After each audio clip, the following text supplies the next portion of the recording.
Good evening, everyone. I hope that you're all out there. I'm Samira Ahmed, and I'm delighted to welcome you to tonight's Rosalind Franklin Lecture. Humanists UK is the national charity working on behalf of non-religious people, powered by over 140,000 members and supporters. Humanists UK advances free thinking and promotes humanism to create a tolerant society where rational thinking and kindness prevail. Lord knows we need it right now. On to tonight then. Marking International Women's Day this week, the Rosalind Franklin Lecture is named for Rosalind Franklin, humanist and scientist, whose contribution to science for many years went unacknowledged on account of her sex, but who is today rightly celebrated. The lecture series explores and celebrates the contribution of women towards the promotion and advancement of aspects of humanism in the UK and around the world. Dr. Emma Byrne is a robot scientist who, when she's not developing intelligent systems, writes for Forbes, Financial Times and The Guardian. She frequently appears on Sky News and the BBC, talking about the future of artificial intelligence and robotics. Her PhD in artificial intelligence from UCL has led to a career in research that spans projects as disparate as modeling the neural circuits that underlie language acquisition to teaching a robot how to run experiments in yeast genomics. Can you explain that a bit more? No, sorry. Her most recent book, How to Build a Human, is a smart, funny, humane look at what science knows about childhood. It will reassure and inspire parents, would-be parents, and even once were parents about the messy and beautiful process of parenting like a scientist. But it was her interest in neuroscience that led her to writing her first popular science book, Swearing is Good for You, The Amazing Science of Bad Language. So I'm looking forward to our bluest Rosalind Franklin lecture ever. On that very topic, we'll be hearing from Emma tonight. Please welcome everyone, Dr. Emma Byrne. Welcome to you, and over to you, and I'll join you at the end of your talk. Thank you so much, Samira, and thank you very much to Humanists UK for the invitation to speak to you tonight on this Rosalind Franklin lecture evening. Let me just share my slides with you. Here we go. So, as a scientist, one of the first things we need whenever we are investigating a phenomenon is a good definition of what that phenomenon might be. One of the problems with studying swearing is that it's actually quite a contentious topic, what constitutes swearing. And that's partly because the words that we consider to be swear words have changed so much over time. If you look back to Shakespeare's plays, the first time they were published, they included all kinds of words like zoons, which were short for God's wounds, lots of religious-related words that the rather inaptly named Master of the Revels decided were too profane to put on stage. The second printing of Shakespeare's plays has all of those taken away. So we know that those were considered terms of offence back in Shakespeare's day, and now it's not even entirely certain how you pronounce zoons. Things that my grandparents thought were completely inoffensive and were even used as, for example, the titles of Agatha Christie books are now considered, rightly, I believe, to be incredibly offensive. So we can't just point at a list of words and say, these are all swear words. But there are some things that swear words tend to have in common, and that's that they use some form of taboo, something that has an emotional resonance, packs an emotional punch, so that when someone hears it, there's going to be some form of response that goes beyond the purely literal. And it also tends to be that we're using these words in a non-literal way. So if I say shit, I'm usually not talking about excrement itself. I might be saying that, something is frustrating or something has gone badly wrong, but I'm usually not talking about shit itself, although we live with a rather elderly cat and recently had two quite small children, so sometimes it was the actual literal use of it. But for anyone who is interested in essentially the history and the phenomenology of swearing in English language, Hughes has got an amazing book on this, Swearing: A Social History of Foul Language, and I found this so useful when writing the book, just to give me a deep time view of what we know about swearing in English. But that was only a minor jumping off point because swearing in English is not the only swearing in the world. It's a myth that there are languages that have no swearing. It's just that quite often we don't recognize what those swear words are because swearing is, as we'll see later, incredibly culturally specific. So tonight I might use a few swear words. I will hopefully only use them in ways that are intentional and useful. But if something goes wrong, I may indeed swear, and you probably do as well. There may be some among you who either don't particularly feel motivated to swear or who feel like you'd rather not. But for most humans, when we get stressed, when we get emotional, or even when we get particularly happy, there are certain words we use that we wouldn't use at any other time. And those words are the words that we classify as swearing. And one of the times that we do use swearing most often, and the reason why I became interested in the subject in the first place, is that swearing is an excellent analgesic. There is a fantastic set of experiments that have been run many times. No replicability crisis here. I've run them on stage, albeit N of one when I tend to do this on stage, and it's not very clean conditions. But if you ask someone to stick their hand in a bucket of ice cold water and allow them to say a neutral word, and then on another trial, allow them to say a swear word, they tend to be able to keep their hands in that ice water for about half as long, again, if they're swearing than if they're not. Pain is what makes us smarter than machines. As Samira said, I started out in AI and I worked in neuroscience labs and in genetics labs, bringing AI to bear on those questions. And one of the things that really struck me is the fact that machines can't suffer.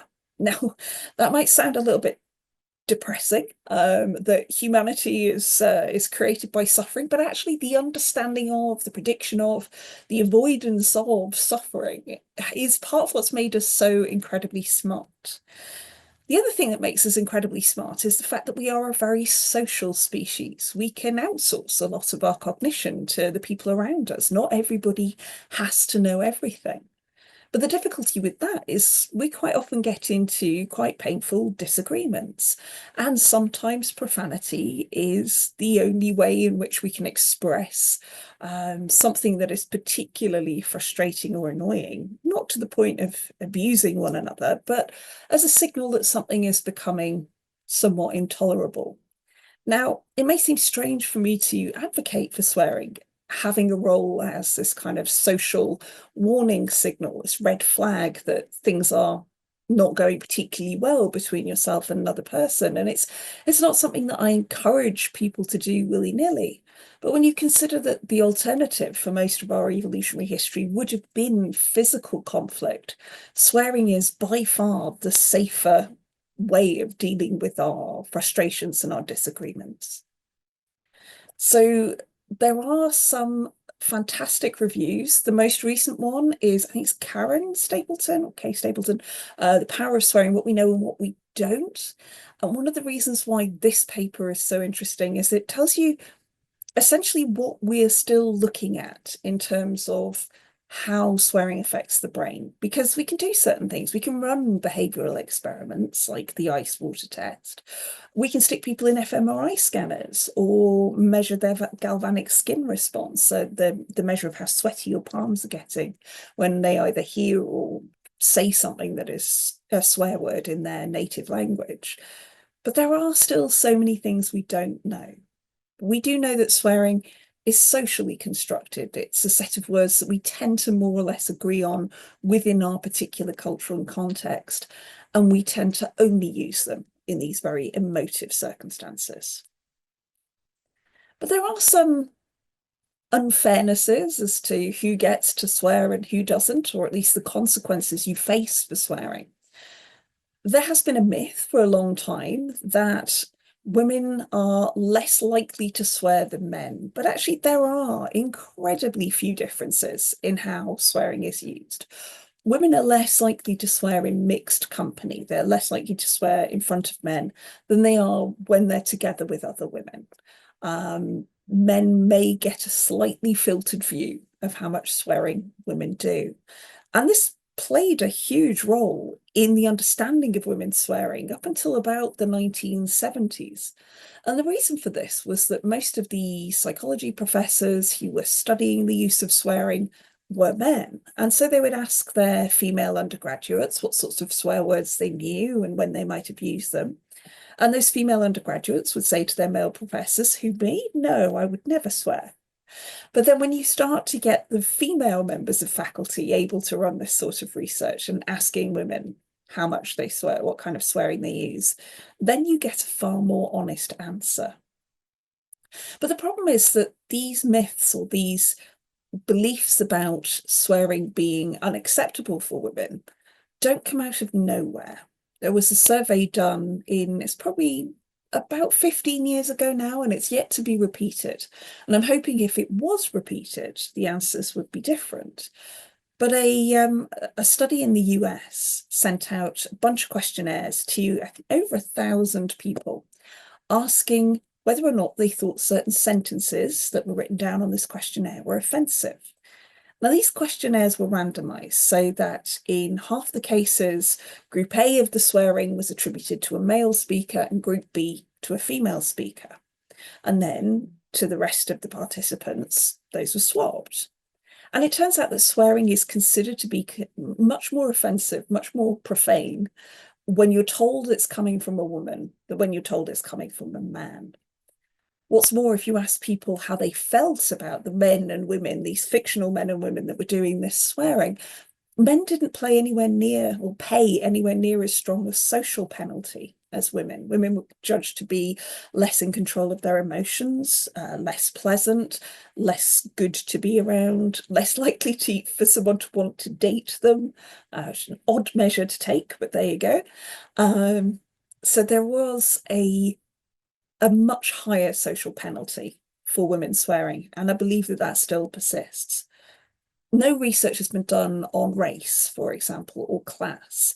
My intuition is that, again, there are some people in whom swearing is considered to be a sign of loss of control or lack of education, whereas there are others, we think of, Stephen Fry or Boris Johnson, we would not think that they were particularly lacking in intelligence or erudition if they use swear words. But someone who doesn't look and sound like them tends to be judged far more harshly. Back when Twitter was Twitter, it was possible to study large amounts of fairly naturalistic language from a fairly broad cross-section of society, or at least the society that used social media. Twitter is now no longer Twitter, it is X, and there's definitely, let's just say, the patterns in the corpus look a lot different now. But even as recently as about 4 or 5 years ago, we could see a fairly free and frank passing of ideas back and forth between people of all races, people of all genders. It's really interesting that I have noticed a lot more pushback on me and what I say more recently, up to and including comments on a YouTube video of a talk that I did that that led with "this woman needs a good slap," because apparently me talking about swearing is so offensive that it really ought to lead to violence. So what is the point of me raising this? I mean, it's not just to point at it and say, look, there are differences and hypocrisies in what we think about when people swear. What I want to say by drawing your attention to this is that there's an unfairness behind this, because as we'll see, swearing is a really emotive language. It's an incredibly valuable tool in our lexicon, in our verbal armory. And if certain people in society are less allowed to use these strong terms, then there are certain ways in which their participation is limited. So watching out for calls for civility, for calmness, for being measured in the face of things that might be outrageous, that might be terrifying, and look to see who that civility benefits. Quite often, the desire for people to just calm down and speak politely is about maintaining the status quo. So how do we know so much about where swearing is localized in the brain? I've talked about the fact that it is an emotive topic, and apologies to anyone who experiences migraines. This slide is very much how I experience migraines, that sort of bit in the middle that isn't working in my visual field. I'm sort of hovering around the edge of a migraine at the moment, so I don't look too closely at that slide myself. But when our brains start to malfunction, either temporarily in the case of migraine, or more catastrophically in the case of stroke, or needing to have some form of surgery on the brain, we get to see how swearing is modulated, how it is created and pulled into service or suppressed, depending on what's going on. So I notice if I am becoming prodromal, if I know a migraine is coming, I actually get a lot swearier. The baseline's not low, but when I'm getting migraine, it gets a lot worse. And that is possibly something to do with frontal lobe involvement, the ability to suppress some things that we know to be inappropriate. We know that there are parts of the brain that are located sort of here, nice sort of fist-sized bit about here, that help us stop doing things we ought not to do. So we know that damage to that, again, either temporary or permanently, causes people to be more impulsive, more likely to express things that are inappropriate, and quite often that includes swearing. Another thing we know is if you have a stroke that affects the left hemisphere of the brain, in most right-handed Westerners, I think about 95% of us, the centers that we have for language are on this left side of the brain in a sort of band around here. If that's damaged, it becomes very difficult to produce fluent spoken language. In fact, it can become entirely impossible. And quite often people have strokes on this side of the brain, or might have a tumor and have what's called a left hemispherectomy, have the entire of that hemisphere taken away. And something really unusual happens in those cases. It becomes impossible to speak the way I'm speaking now, with a moderate degree of fluency, the ability to plan what you want to say and convey those ideas. And in really profound cases, you can lose the ability to even just sort of name things that you see in a picture, or point to something and say what it is. There is a great case study that I ran across while researching the book, of a chap who had had a left hemisphere stroke, had lost all of this volitional language, and was being tested in the usual way.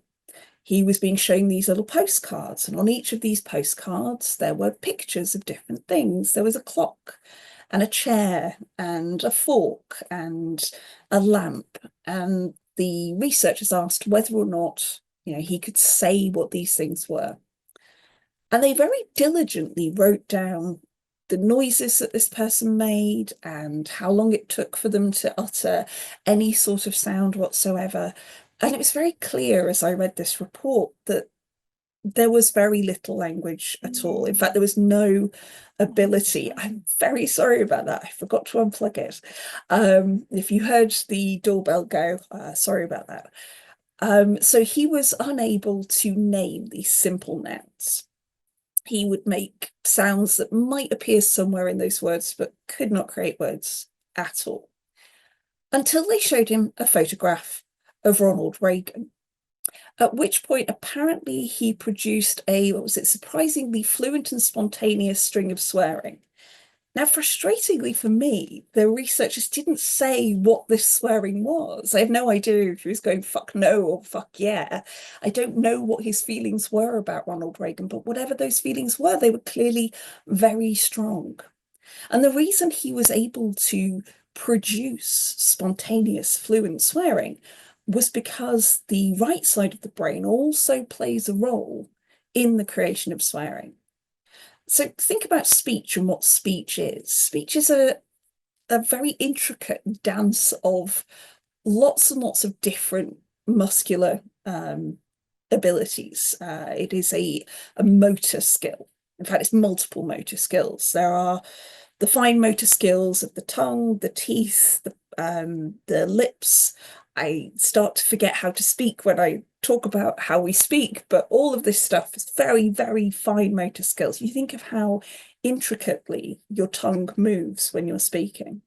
There's then motor skills or motor behaviors in the throat, the constriction and relaxation of the vocal cords to make different pitch, different intonation. And then there's the motor skills that are involved in breathing to make sure that the voice is supported and that enough breath exits the vocal tract in order to make speech. It's really intricate. And the more I talk about it, the harder it's becoming. It's like trying to describe how to walk upstairs.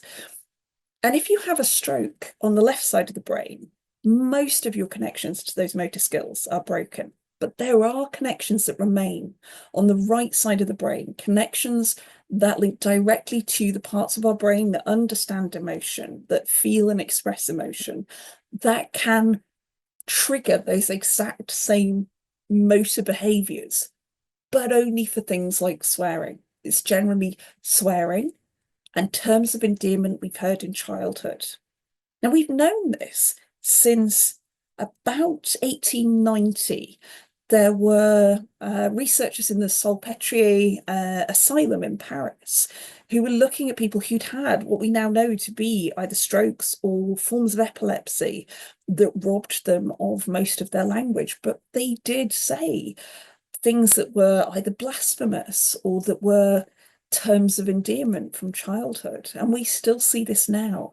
And it's something that medics don't warn the families of stroke victims. I did once do a radio program where I mentioned this fact that people who have suffered from a stroke may not be able to say anything except swearing. And afterwards, one of the researchers stopped me and she said, I'm really glad you mentioned that because my dad had a stroke a while back and he hasn't been able to speak properly for months. And my mum has been very sad. He's not been able to say her name or tell her that he loves her. But they went out for a picnic one time and he sat there and I think it was a seagull came down and stole his sandwich. And he managed to yell very clearly, "You fucker." And her mum had been really upset because she finally got to hear her husband's voice again, but it was swearing at a seagull that had stolen his sandwich, which is not what we dream of our partners saying to us. So I feel like this is something that we really need to know, that swearing is maintained. It is incredibly well preserved in the brain. There is a great paper by Van Lancker and Cummings, which I think is open access. Yes, it is. This one's open access for sure. There are brilliant case studies that they review, talking about the ways in which our brain prompts us to create swearing and what we do when we stimulate, or what happens when you stimulate parts of the brain as well. Now, I mentioned earlier this idea that when you put people in an fMRI scanner, or you mentioned that they measure their galvanic skin response, you tend to see a stronger reaction when people are swearing in the language they spoke before adolescence. This is the reason this is fascinating is that the idea that there are periods of plasticity in the brain are very well supported by research. It's easier to learn other languages when we're younger. It's easier to pick up new skills. But the more we look at this, the more we realise that a lot of this is because people cut us a lot more slack when we're little. There's some fun research that I looked at in the book on how to build a human, or how babies and children learn language. And if you're going to learn a second language, getting someone to speak to you as if you are a baby is a very good way of learning that language. There is a thing called chunking, the way that we can tell the difference between word boundaries, like the phrase, "I wrapped the parcel with the grey tape," is different from "I wrapped the parcel with the great ape." And we can do this quite easily in English from context, or if English is your first language, from context and from brief changes in intonation. But if someone was to give me an equivalent phrase in Spanish, I would really struggle. I don't know the language well enough to know where the word boundaries are. So our ability to learn other languages does actually persist through life. It is never too late to learn another language, but it might become too late to learn about swearing. There does seem to be a critical period that ends around mid to late adolescence, in which we create these connections between certain words and their emotional impact. I am going to use a euphemism now that I've started using recently, and that is the C word. So I was in my late teens and early 20s in the 1990s when whatever wave of feminism that was about being able to neck a pint and know the offside rule. You know, it's ladette culture. And I know that myself and a lot of my female friends use the C word quite liberally and usually about the males in our group. And I still continued to use it until relatively recently. And I realized that something had happened. So women older than me who grew up in the, sort of came of age in the 60s, 70s, maybe even the 80s, the C word was definitely a word that was used to denigrate and control women.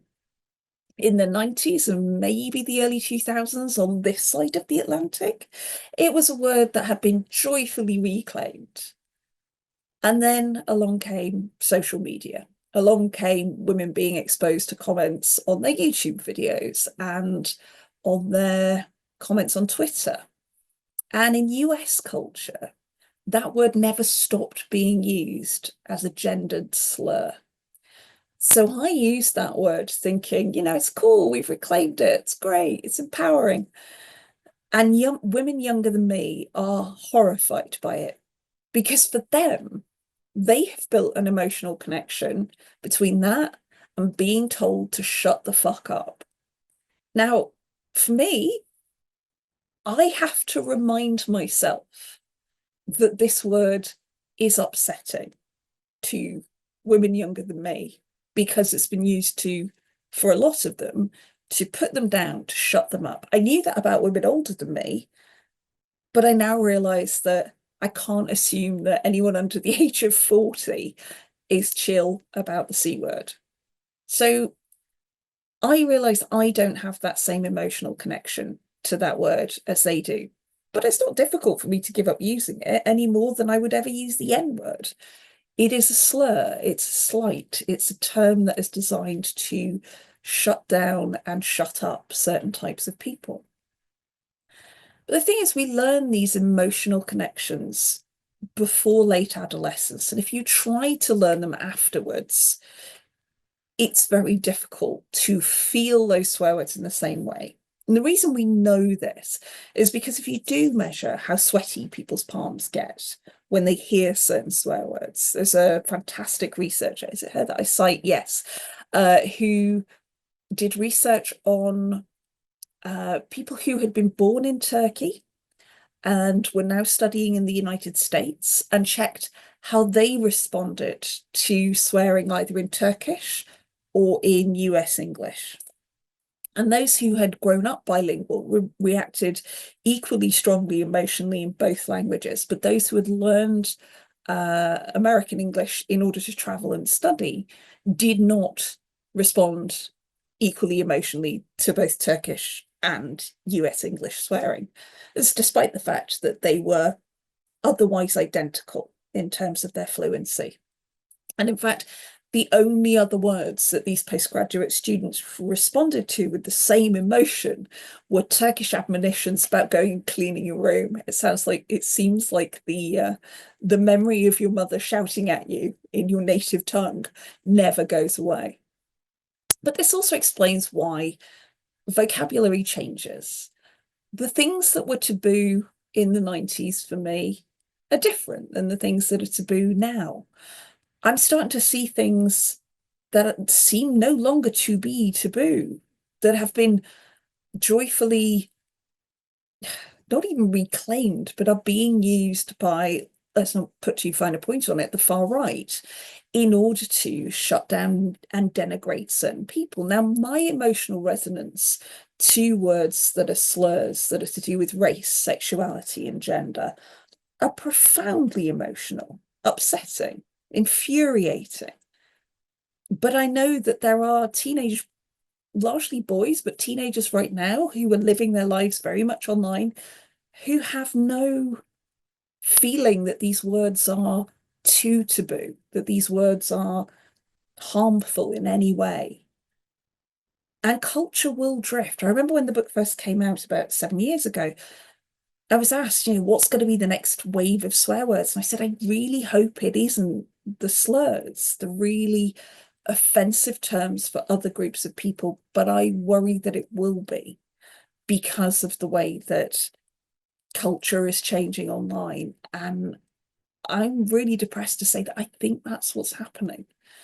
And that my emotional response to hearing those terms used so casually is possibly like a lot of you. I'm assuming if you're here tonight at Humanist UK talk about, and you care about the feelings of your fellow humans, that you too are horrified by these things. And it's difficult for me to say, how can I be justifying swearing, saying swearing is great, swearing is good for you, if people are using slurs and I'm saying, no, no, not them. And the difference is that if you're using words that are to do with, say, bodily parts or bodily functions, these are things we all have in common. Everybody shits. Everybody is probably about a third of kids are, I think, conceived by IVF now, but at least until recently, everyone was the product of a fuck. So these are words that bring us together, whereas the slurs are words that drive us apart. So this cultural drift actually does alarm me. It seems to be sowing more division.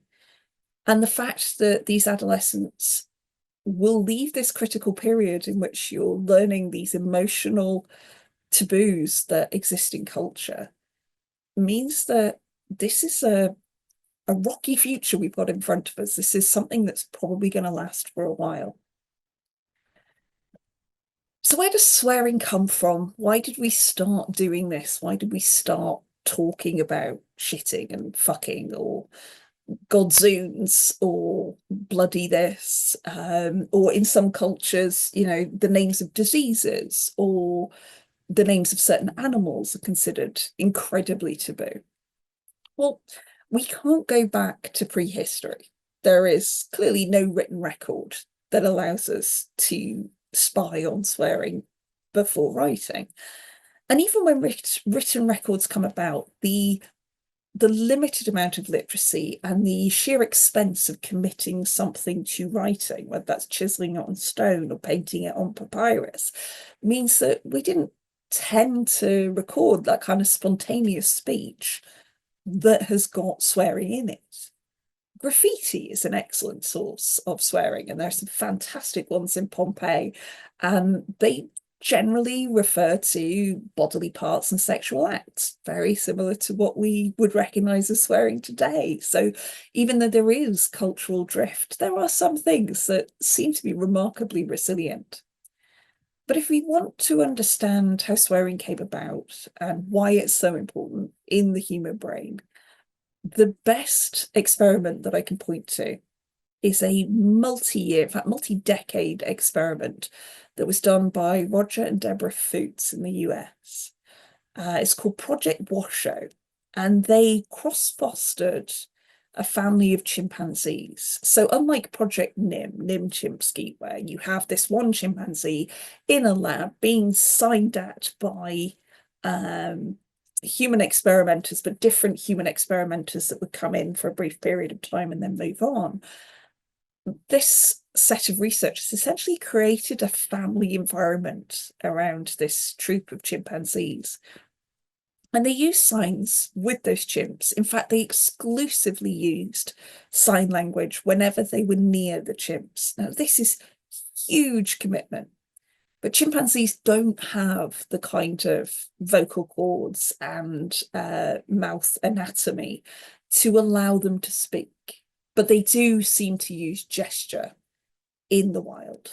So Roger and Deborah Foots decide that the chimps will never hear them speak. As far as they're concerned, the humans talk to one another only using signs. And they taught these chimpanzees, Washoe was the matriarch of the troop, using signs the way that you or I might speak to a baby. Repeated things, presenting something and saying the noun for it. And these chimpanzees learned these signs and learned to be quite creative with them. So unlike Nim Chimpsky, who tended to just do a sign to get a particular piece of food, these chimpanzees would recombine signs in the way that small children will. My favorite one was that watermelon became drink fruit. They'd never been taught a word for watermelon, but the chimpanzee spontaneously started asking for drink fruit, which reminds me of when my stepdaughter, when she was about 2.5, referred to glasses as eye bubbles. And this is great because this shows that there is creativity with the language that they've got. But the other thing that Roger and Deborah Fuchs had to do was potty train, because in the wild, chimpanzees communicate with feces. What they mainly communicate with their feces is go away. And so when they are angry, the flinging of feces is very much their first line of, provocation or of warning. Now, we know that the idea of going to the toilet started to take on a taboo for several reasons. First of all, one of the chimps, Washoe, would no longer defecate in the woods. They had to take a potty with them, and she had a sign for potty that she'd made herself. And that sign was a compound of the sign for dirty, which is like smacking. Oh, I actually did it then. I can't relax my jaw enough. You have to smack your hand under your chin and clack the teeth together. And she used to call it dirty good. So her potty was the right place to go to the toilet. And then that sign sort of gradually becomes elided so that, it's no longer the emphasis on the dirty. So she wouldn't poop in the woods. She wouldn't poop in public. She wanted privacy. So did the rest of her family. But that's kind of what the matriarch does. Everybody does.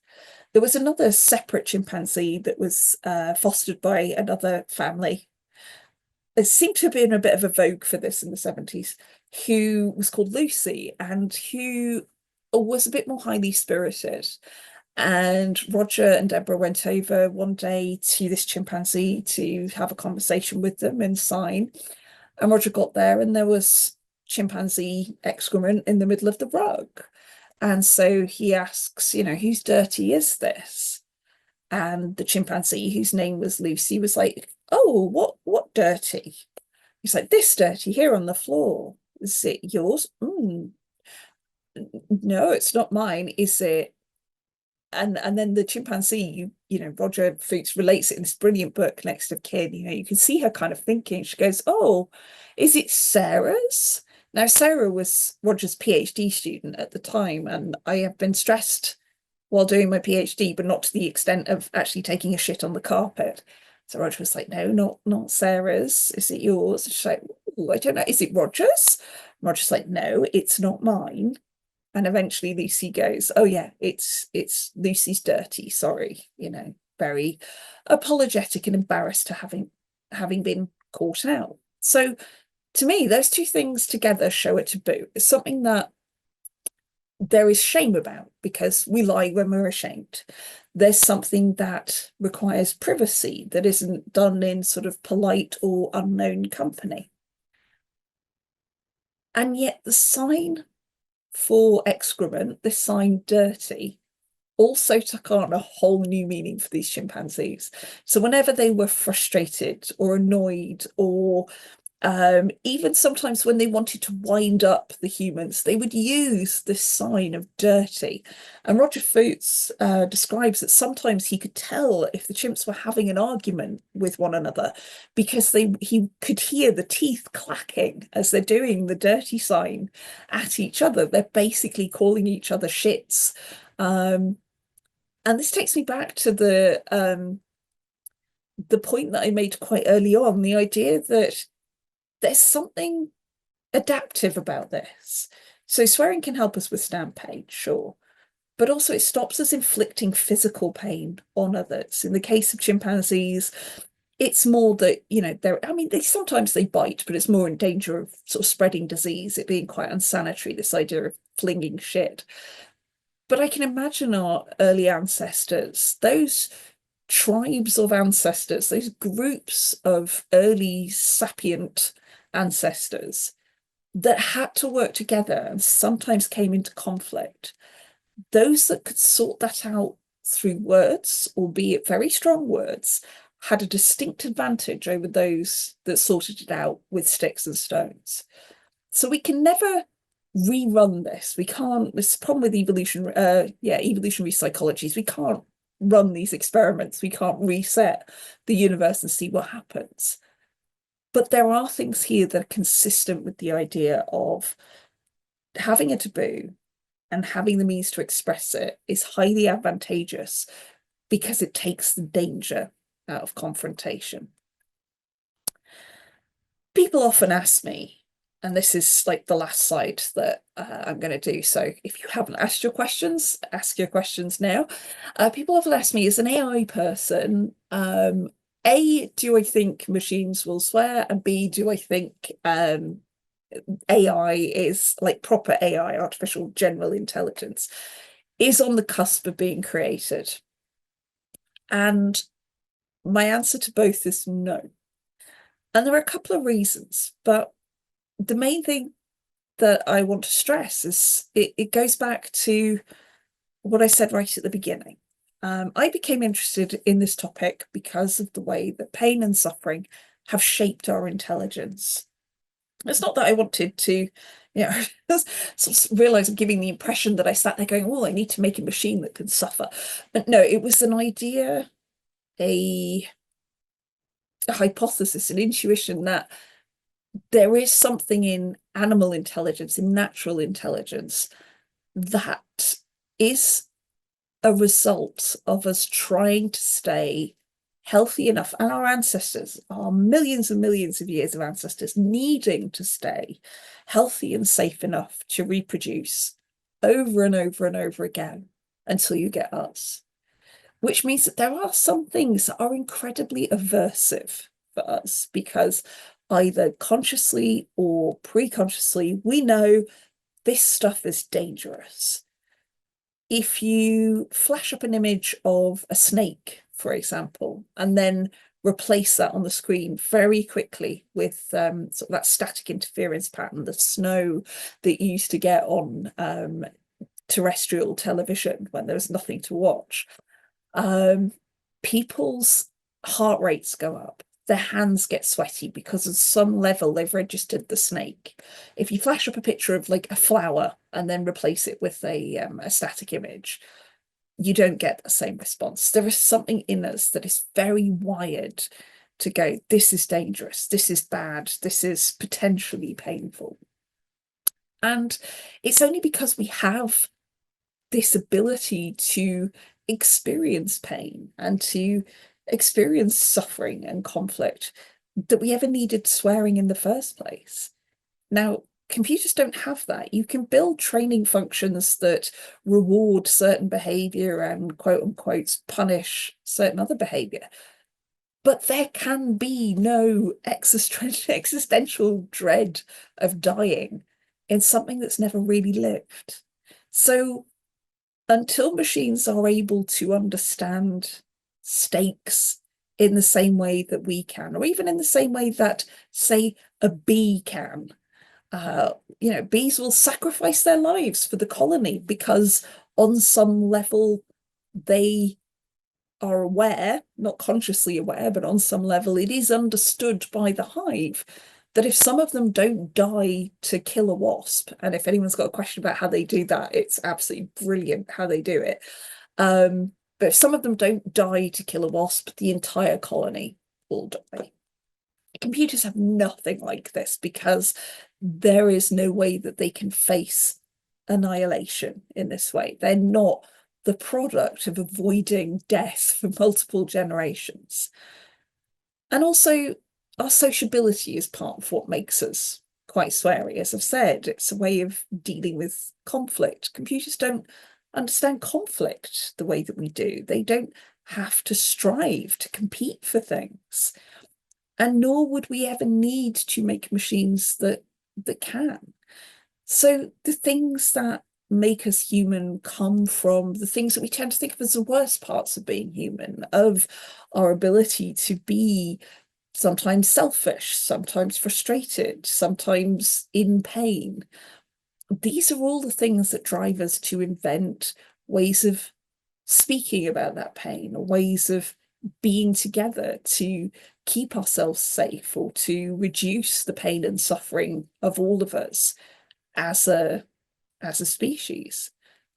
The thing that worries me is that we have humans who are starting to think more like machines, that we are not to dehumanize anyone, but this idea that there is some wonderful abstract function by which you can assign a value to a life or to a person, that you can determine the best way, this effective altruism idea that there is a correct way of living, a correct way, an optimum way that we can just unlock, and it will demonstrate that this is the way that humans should live and everyone else is getting it wrong.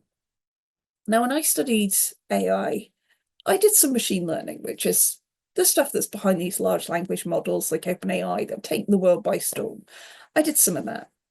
But I mainly did something called genetic algorithms, where instead of trying to take a lot of data and winnow it down until you have a fairly good idea of what the average is, and you're like, yeah, this is the way in which we can predict what's going to happen, genetic algorithms are much more fun. What you do is you throw in as much variety as possible into the problem space. You make that initial problem space as diverse as possible. And then you allow those solutions to knock up against each other, to mix, to cross over ideas, to reproduce the ones that take off, and to always maintain a pool of diversity that exists in the problem space. And again, we're talking about an algorithm here. So when I say diversity, I genuinely mean a set of lots of different potential answers to the problem. And that as long as you can stop this genetic algorithm from converging, becoming single-minded, having this groupthink, you get the most incredible answers to everything from drug design to bridge design to planning efficient routes. Because by trusting to the multitude, by trusting to the things that make us human, the desire to get things right, but also the willingness to know that someone else might disagree with us, that's what makes us so damned effective as a species. And I don't see that kind of genetic algorithm being used because it's hard to explain to people what they do. It's hard to demonstrate that this is something that you might want, because they tend to be used to solve a single problem once and then thrown away, unlike large language models, which are used over and over and over and over again to keep generating the same kind of text. So what I would say is I really hope, do I hope? If I allow myself the luxury of hope, it would be that we start to recognize that it is the differences between us, and it is our desire to maximize the common good that makes us who we are, and that machines that are taught to simply optimize for a single thing are nothing like what we consider to be intelligent, and nor should they be. Emma, thank you so much. Lots of fantastic questions. A really thoughtful and stimulating lecture. I have some questions of my own, but I'm going to dive straight in with a couple that work so well. So there's two that are the same, and I'm going to quote them both. One is, where is it? So Jane Berry says, it's interesting that swearing is so pleasurable, even when divorced from a stressful situation. And there's an identical question, which I want to, well, slightly identical. Is there a physiological explanation, says Catherine St. John Brooks, for the great joy and relief when she swears? So those are both terrific questions, and they do sort of come at the same point really from almost from two slightly different directions, but overlapping for sure. So yeah, that why it feels so damn good is partly because of the physiology. It does get the heart racing. It does make your hands slightly sweaty. And as humans, we are very bad at knowing what kind of emotion we're feeling. Psychologists tend to measure, and neuroscientists tend to measure emotion on two orthogonal axes. So imagine a grid where you've got things that are positive and things that are negative, and things that are strong emotions and things that are weak emotions. And we're actually much better at knowing whether or not we feel a lot versus whether or not we feel good or bad. And my favorite experiment on this is if you shoot people full of adrenaline and then stick them in a room with other people who are either smiling or look grumpy, they will come out and they will either say, "Oh my God, I had the best time. It was really fantastic. Whatever drug you gave me made me really happy." Or, "Oh my God, I feel terrible. Whatever drug you gave me made me really anxious." And it's not, it's emotional contagion from other people. So the reason swearing can feel so good is if we are already feeling moderately good, we're surrounded by friends, we're really enjoying what we're doing, and then you swear and it raises those adrenaline levels. It raises what we call arousal. So we usually colloquially, arousal is usually sexual arousal, but in neuroscience and in psychology, arousal is just how emotional you are. By boosting that, you are accentuating whatever good feelings you're already having. It's like adding a little shot of adrenaline to whatever good time you're already having. Right, there's another related question. I'm going to work through them thematically as they flow. Desmond asks, why is swearing funny? A joke told without swearing is funny, yet when retold using a few appropriate swear words, the joke becomes hilarious. I think the key is appropriate, isn't it? Yes, and that's a really good point. So what makes that kind of swearing appropriate? And it's great because it's a thing that I didn't have in my slides for tonight, but I enjoy talking about is there's some great studies from particularly the Anglosphere, except America. So something very odd going on with America in terms of the Anglosphere. And I think it's because actually it is such a melting pot of different cultures and languages. But in Australia, New Zealand, South Africa, Ireland, the UK, there is a deep history of swearing and banter as a way of demonstrating that you are part of an in group. And it's, let me get this right. It is a way of demonstrating to the people that you're with that you trust them to trust you, to know that you're not being offensive when you swear. So it's a way of basically going, hey, we all get each other, right? We're all relaxed with each other, right? Now, that doesn't seem to fly so much in the US. Research does not show that that works in US workplaces, but there's some great research, particularly from Australia and New Zealand, showing that in workplaces, for example, jokes and joking about in ways that are swearing and often even somewhat insulting, it's called jocular abuse, tends to make for more efficient and more cohesive workplaces. And it seems to come down to that sort of a little bit of a wink and a little sort of elbow dig of like, we're on the same page here, you and I. But the thing is, you have to be sure that appropriateness that Desmond talked about, it is possible to get it wrong and to read the social context incorrectly. So yeah, if you are with a bunch of people that you feel relaxed enough to do that and to know that they do the same, that's a really good feeling. It's a sense of being seen for who you are. I keep thinking Greg Wallace would probably argue that he was using swearing in a relaxed sort of, I think there's a whole social side to who's in the group and who's leading the Yes, swearing and who's being expected to conform to whose normality. that is a very good point. And it is very much the case that if you are the only person using that language, then you are using it wrong.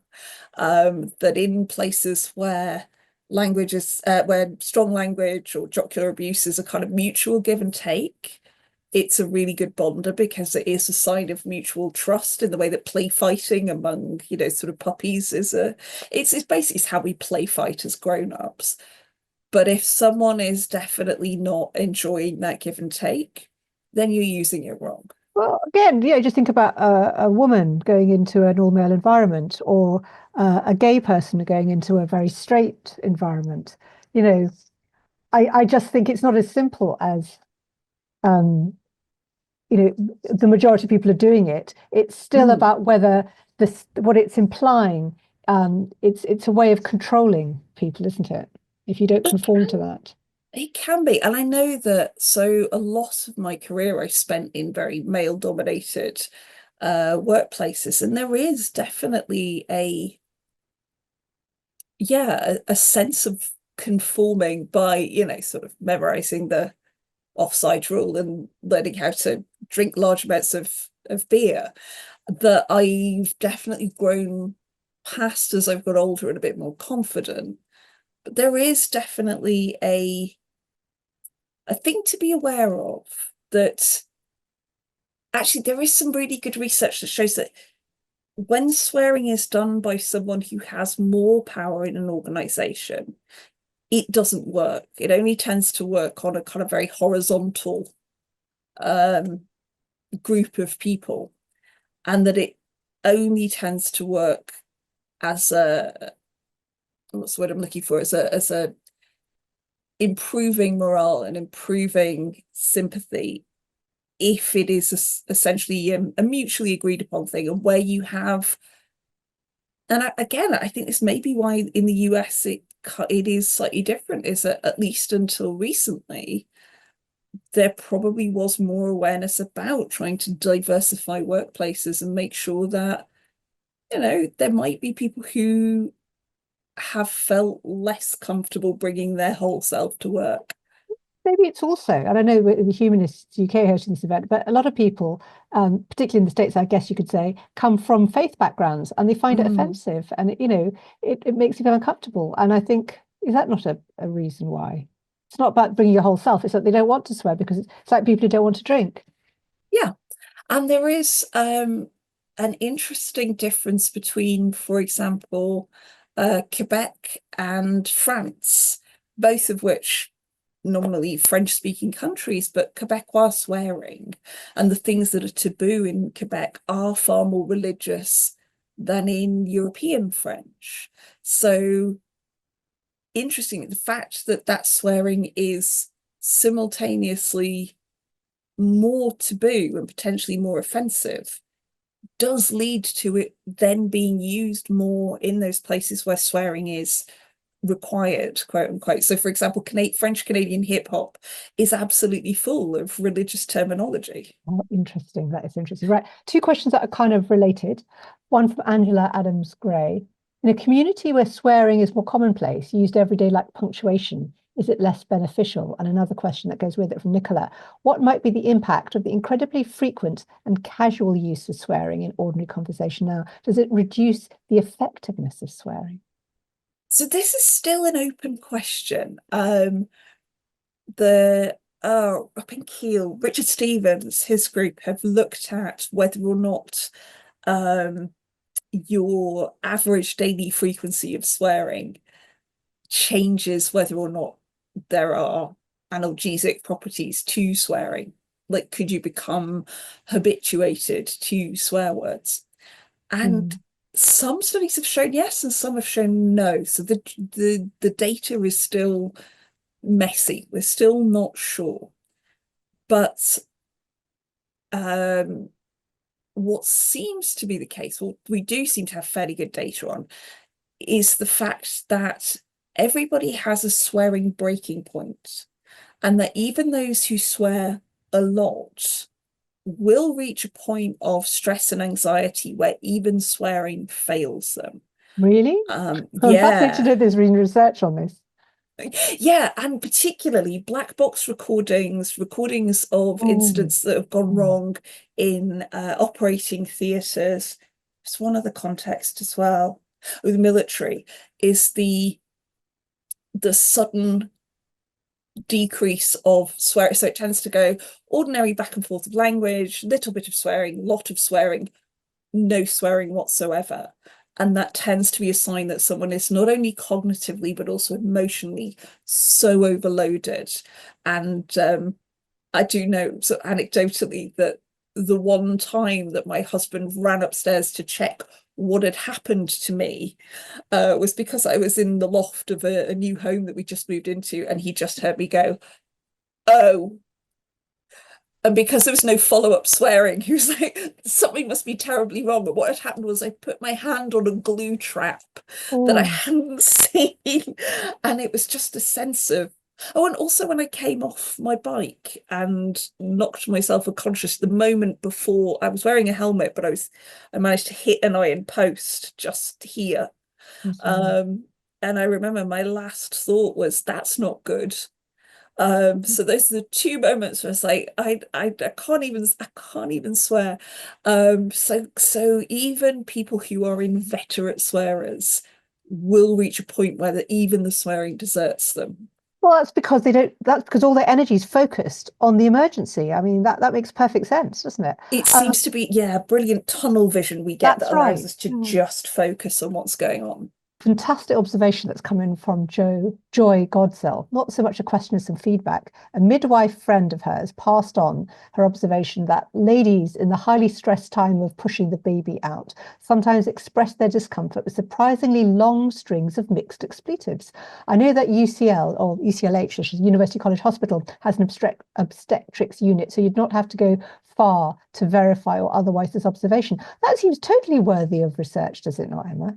It absolutely does. And when I was first writing the book, there were a couple of people who told me that their midwives had said to them, don't swear, it'll make you feel worse. So it's really good to know that I think as Rich Stevens' work on pain has become more widely known. And I think just as a generation have sort of become more focused on listening to what women are going through and what they need during childbirth rather than telling them what to do. It's like, Yes. yeah, that swearing is indeed encouraged and embraced, and it is amazing how inventive it can be. I think that's what's so interesting. It can be so creative. It's like a release. Great questions coming from Scott and Chiara from the Bangor Humanists. Do you think that suppressing swearing may be bad for you? Oh, there's a great research question at the moment that has been provoked by the potential ban on swearing from among Formula One drivers. There's a group of linguists. Sure, I thought they were in Bangor. Maybe not. But I was reading today. It was an article that was on the conversation of basically looking at the evidence that some of what I've been talking about tonight around swearing and how it helps to regulate emotions, helps to manage times of great stress and uncertainty, allows us to put emphasis on things that we're saying. That swearing was very common in Formula One over the radios between drivers and pit crew. Uh, so that, you had a pretty good monitor of how stressed the driver was and how things were going. And once those radios became part of the broadcast bundle, this idea of, oh, we want to sort of listen into what they're saying to their pit crew, this has obviously caused a lot of problems with broadcasters going, oh no, we can't broadcast that. Now, if a Formula One driver is trying to suppress their swearing when they are incredibly Yeah. overwhelmed anyway, this is likely to be problematic. So I can see a research project in which people who are given a sort of virtual reality simulator of Formula One driving and asked to allowed to swear or asked to suppress it, and looking at things like their stress response and their ability to drive. I want to know more because the previous research suggests that it could be problematic, that it would add so much to cognitive load. We also know people with Tourette syndrome, if you ask them to suppress tics, some people can manage it okay and will tick less. Some people will tick more because the stress of trying to suppress tics actually makes it worse. So I think it's possibly somewhat idiosyncratic. I But hope that answers Avril Campbell's question. She was asking about the phenomenon of compulsive swearing in Tourette's syndrome. You kind of dealt with that actually suppressing it is problematic. Right, here's a good question from Adrian Widowson. When I was at school in the 1970s, boys would use the F word liberally. Not you, Adrian, I'm sure. Almost every noun was preceded by the present participle. It was not an emotional matter. They would say it in a jokey or even natural and habitual way. Is this a different mode of swearing than the emotional use you've referred to? I would describe this as social conformity swearing myself. But anyway, you're the scientist. absolutely, no, that is absolutely right. That idea that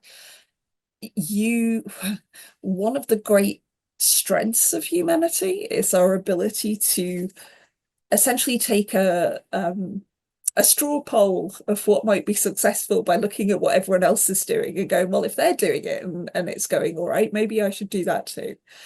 It's also one of our great weaknesses. It's a massive sort of flaw in the design, is that we are very prone to things like groupthink or distressing conformity with oppressive ideas. But that kind of harmless conformity of going, this is what it means to be. Well, I think it's pretty harmless in the main of this is what it means to be a lad in the 70s, Yeah. in the same way that it was also sort of what it meant to be a university student in the 90s. Yeah. Was Well, yeah. that's a good area to move into. It's a great question from Nick Baldwin on reclaiming slurs and insults. Can you talk to us about what research shows about the usage of queer for different generations today? I think it's a hugely problematic word for people depending on their age. And Absolutely. tell us what you think about this. Thank you, Nick, for your question. Yeah, and that is a great observation that, like the C word, it's you can almost tell what generation Yeah. someone is from by how they feel about the word. Now, the thing with reclamation of words, and it's why I sort of struggled earlier to talk about people who are using slurs as slurs deliberately and with every intention of causing offense, is that isn't reclaiming it, that's just reviving it. Reclamation can only come from the group that is described by that slur, of going, you're not going to hurt me with that word because I've decided I'm going to take the sting out of it by using it. You saying it doesn't mean anything, because almost like extinction therapy, if you're scared of spiders, starting with little spiders and working your way up to big ones until spiders are just fine, starting with the word queer among your friends and getting to use it in ways that take that emotional sting out of it, so it isn't always and exclusively attached to acts of hatred or violence, means that you don't necessarily freeze when you hear it. So the power of reclamation is to change the emotional meaning of that word for the people who are reclaiming it, to try to take some of the fear out of it, because they've also experienced that same terminology as a term of solidarity. That said, that is again idiosyncratic. If you have, developed your sense of self among a queer community, then that feels good and affirming. Whereas if you grew up, kind of where I grew up, maybe a bit before I grew up, and you've only ever heard that word thrown at you down a street and thought that perhaps a punch in the back of the head is coming after it, no amount of kind of exposure to other people using it positively is going to take away that emotional resonance that you learned in adolescence, that word means danger, that word means threat. So yeah, But it's also who invented the word. I mean, it's really interesting. A comment from Amanda Sykes. I would second the observation about queer. For me, it is exceedingly offensive, and I will never describe myself in that way. And that's what I observe, is that very, very many people who are gay or LGBTQ plus would not use that word. And I think it is partly generational. Can I bring us on to the C word? Because I find this really interesting. So here's a little story. I grew up in a fairly religious background. We didn't swear. And when I did get into swearing a bit at school, but I very quickly wore off. I felt this is not me.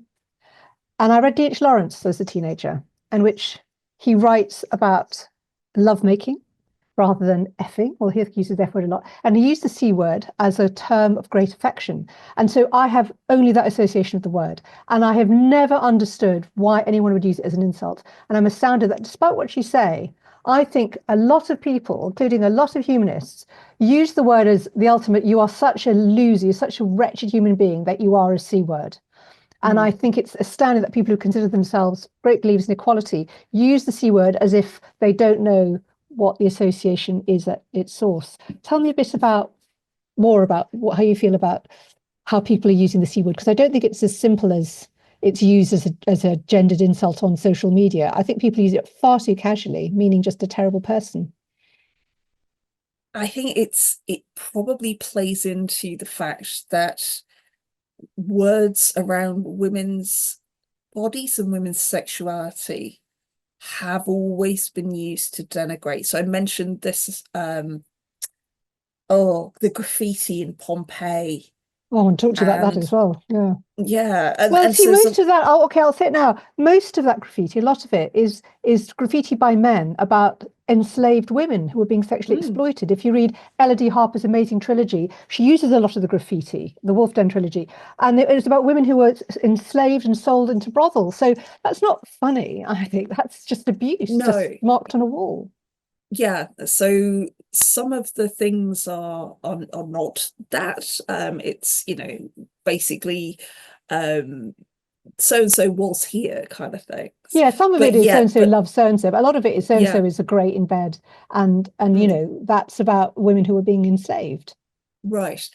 And some of the things that I think hold true since then, I'm not a historian, so I don't know if there was an amazing time when this wasn't the case, but Yeah.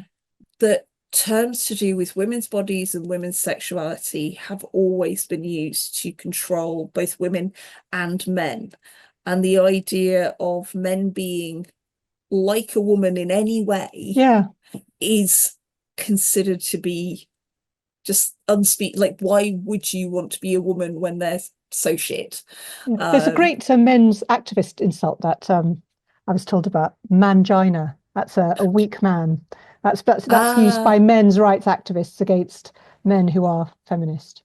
because the having of a vagina Yeah, is, but at least I really, would say at least it's inventive and it's a eh. science-based word, although the origin of the word vagina is problematic. Let me give you another question one. Right, where's this is a very good one. Uses the word knickers. Here we are. Lou says, when people habitually use or have to use a euphemism such as sugar for shit, does it come to offer the same stress relief? As a teacher, I find myself saying, oh, knickers quite frequently and quite enjoy it. I know what you mean, Lou. Emma, your I thoughts? love that. I have visions of sort of Joyce Grenfell or Dawn French or something. There's just something wonderful about knickers. It's a great word. Victoria Wood, um, because you don't tend to hear men say knickers either. It does feel like a very yeah, female thing. But unfortunately, or perhaps It's a fortunately, more creative word. it is a more creative word, but it doesn't tend to provide the same pain relief. So there's Oh, some I don't really know. good research on this, that the euphemisms, the what we sometimes call minced oaths, don't do the same thing to us emotionally. And that's why we use them. We use them because it is the equivalent of the sort of dot dot dot in text. We're I can, trying to yeah. So distance the sugar, reader from sugar it. for shit is that, but see, knickers is a completely different word. It's got some nice consonants in it. I think there's a Mm, whole thing about words which are not swear words, but they have the power of swear words because they sound great and they have some, they've got a good set of, got to say nice nonsense crunchy about them, words. haze about them. Yeah, So there is something very satisfying to yeah. say. And Sophie Scott has done some amazing research on things like laughter and what the muscle movements around speech are that, might lead us to find certain things more satisfying than others. But Oh. unfortunately, when you look at the history of swearing in English, there aren't really common sounds. There's a sort of tendency to go, oh, four letter words and that hard K, and it's all. But unfortunately, yeah, if you look further back in time, those words weren't taboo, but other words were. Yeah, well, it's interesting both the F Yeah, word and the C word are Anglo-Saxons. They go back a long way. They're proper. English words. Great question from Tim Smart, BFVS filmmaking in Bristol.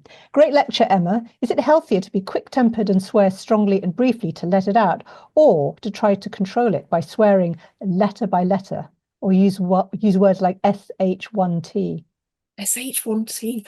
Oh my goodness. So like the idea that if you're spelling it, people are people are Well, not going to be as emotionally affected. you're I sort of mean, you're parsing it right. out, aren't you? Yeah. And Mm, again, it's like a different variation on using a completely different word like knickers. It's letting out the feelings verbally, but through a sort of more complicated set of sounds. I like that yeah. thought.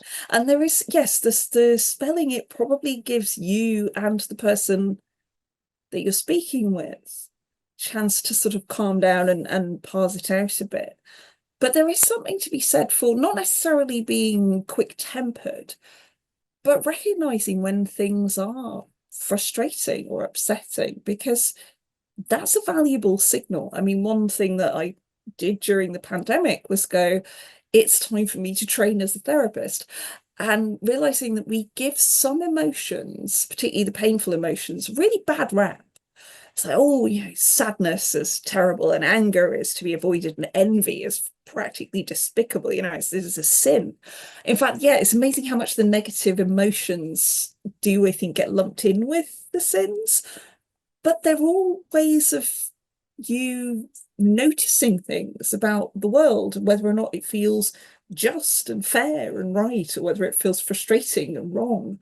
And actually being able to sit with those feelings, not feel like you either have to project them onto others or push them away, is really useful. And some of the research around swearing on this is great. It shows that if you swear in front of your kids, the worst thing you can do in terms of them then going on and swearing inappropriately is to go, oh, I never want to hear you say that, because it doesn't teach them that we all have emotions, and sometimes those emotions are very difficult.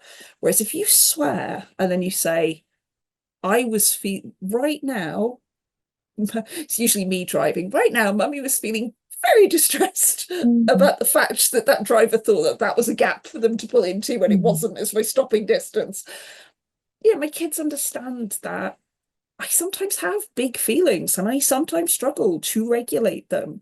And I don't do it through getting angry at them or yelling at them or hurling things. I sometimes swear and then I go, yeah, that was tough for me to deal with. How can I calm down? And so, yeah, self-regulation is great, but not at the expense of never confronting those emotions. Yeah. Well, you're quite early on in your lecture. You talked about swearing ultimately is better than physical assault. Um, but I wonder if swearing can sometimes seem like an assault.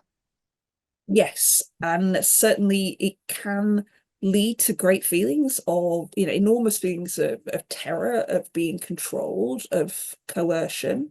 So when I say better, I mean it's actually just evolutionarily better in that going back to the way that, our earliest societies started working together, is that if half of your hunters are maimed from having been in, the equivalent of like a football rumble, Mm. if half of your uh, the people, the adults in your tribe are I don't know, incapable of going out and doing things because they've had their jaws broken or their Yeah, no, arms no, I broken, whatever, understand. it's much, much harder to function. And in fact, we've got great, it didn't make it into the book, but we've got great archaeological records of, quite the opposite, of that humans would go around setting each other's bones and taking care of each other, feeding people. We can see from bone healing that people who were injured were taken care of and were looked after until they were better,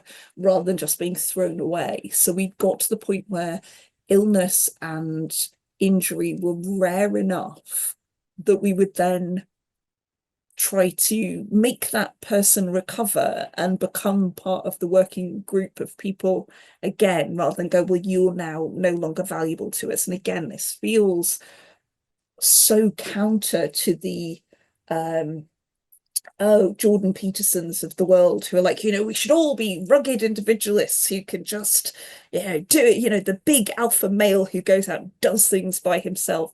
The archaeological record shows that we have never done that as a species. We've been most successful when we've taken care of each other, and it drives me batty. So yeah, from that point of view of being able to fall out and then make friends again, and nobody's got a broken leg, Okay. that's kind of what I mean. But Okay. but it's still Uh, better to not abuse people at all. yeah, I just think it's so gendered. Let's take a couple of questions Mm. if we can. Sue Johnson says, fantastic lecture, so interesting. About the research on the social penalty for women who swear, is the penalty greater from male observers or female or equal?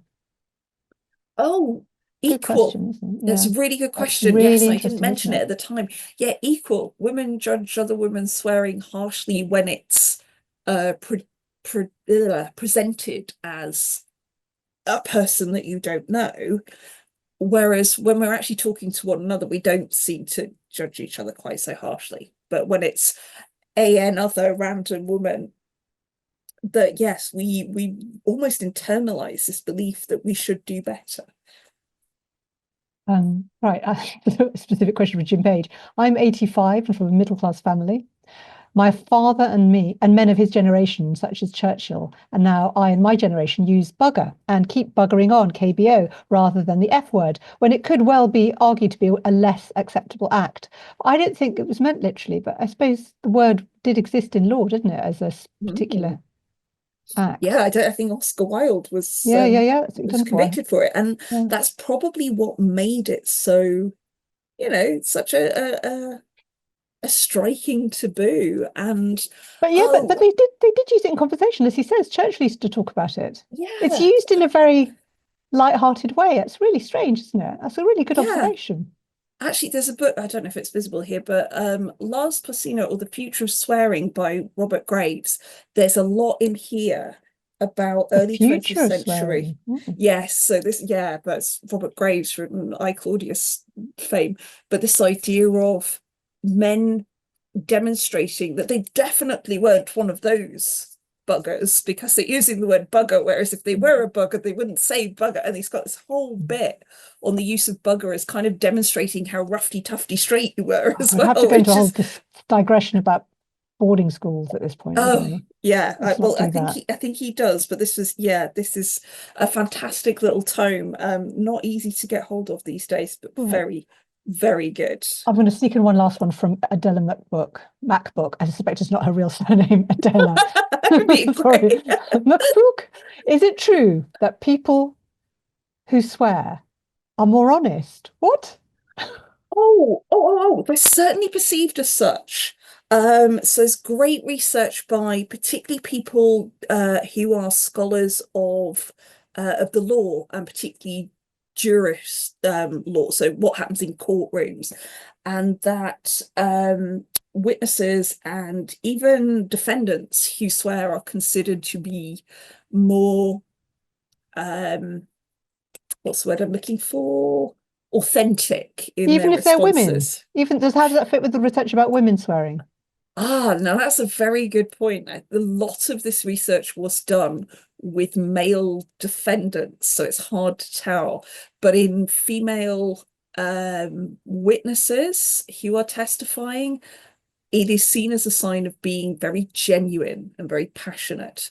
But something bothers me about this, and it is that I think that, again, I'm not quite sure what my framing's like, but in the 90s, there was research on body language and how things like this could show that you were being very open. And all of a sudden, every politician is I doing can see things with certain that. politicians as you do it. Yes. You know which ones I mean. Yeah. And it was this thing, that a gesture that body language experts had gone, well, this demonstrates honesty, that was then adapted very in a very mannered kind of fashion. And I'm starting to see swearing among some politicians in ways that I think is somewhat performative. So I Like worry that, neurolinguistic programming. Yeah. yes, yeah, I'll show everyone how fucking intense I am. And thus over time, I think that it's one of those things that almost the discovery of the phenomenon sows the seeds of the destruction of the phenomenon, if that makes Well, sense. there's lots of research ahead for you from this, isn't Oh there? yeah. Fantastic. Sadly, we have to leave it there. We could clearly talked about swearing for a lot longer. Thank you for some terrific questions, observations, and insights from the audience. But at this point in the evening, I have to, well, one, thank you for an insight into your fabulous research, Emma. And I get to, well, present virtually the Rosalind Franklin Medal, and I'll give you the citation first before the medal appears magically across the internet. This is for Emma's insightful exploration into the science of swearing, challenging societal taboos and demonstrating its psychological and social benefits. Her pioneering research in artificial intelligence, notably contributing to the development of Adam, the first robot scientist capable of independently discovering new scientific knowledge, and Dr. Byrne's unwavering commitment to science communication, making complex scientific concepts accessible and engaging with the public, promoting humanist values and a more rational society, which we saw very much in action this evening. Congratulations, Emma. Has the medal arrived? I've sent it to you by my thoughts. You're very good at this. Hang on, I need to open my camera so I could, well, make myself see myself. There we go. Isn't that beautiful? Shiny. I'm It's glad it got the got there lovely safely. Rosalind Franklin and the DNA, and it's think for yourself and act for all. Maybe one day, like act for Rosalind. everyone, and Sorry, no, read it again. The site. humanist think for yourself, act for everyone, which again just resonates so much. And I just wanted to thank Humanists UK both for this incredible honor, but also for the work that you do as an organization and giving a voice to people whose sense of justice and fairness and commitment to others doesn't come from fear of punishment, but comes from love of one another. And I'm really proud to have been noticed by Humanists UK. Well, I think humanists are very proud of you, and I like also the joy and the humour that came across so powerfully in your presentation and together with your science. Thank you to everyone for joining us tonight online and at Humanists UK local groups live screenings. All that's left for me to do now is to once again thank all of you for coming, to thank and congratulate Dr. Emma Byrne, and have a fucking fabulous evening. Thank you all.